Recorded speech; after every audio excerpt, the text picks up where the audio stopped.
చేసిన సేవలు అమోఘమండి.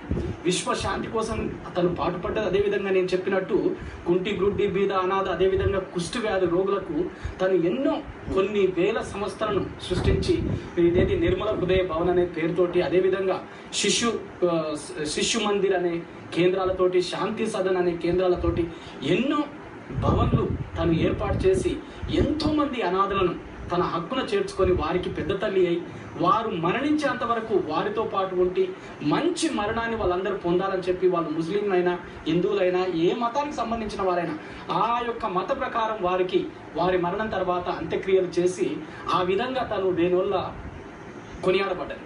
చాలా గొప్ప విషయం ఏంటంటే, ఇప్పుడు మతాల గురించి మీరు మాట్లాడుతున్నారు కాబట్టి ఎవరినంటే కుల మతాలకి అతీతంగా సో వాళ్ళు అబాధ్యులు అయితే తప్ప వాళ్ళకి సేవలు చేయడం, వాళ్ళు మరణించిన తర్వాత వాళ్ళ సంప్రదాయం ప్రకారం అంత్యక్రియలు కూడా జరిపించడం అనేది మన అనే భేదాలు లేకుండా తను దేవుని బిడ్డలు, ప్రతివారు దేవుని బిడ్డలు ఆ యొక్క దృక్పథంతో ఆలోచించింది.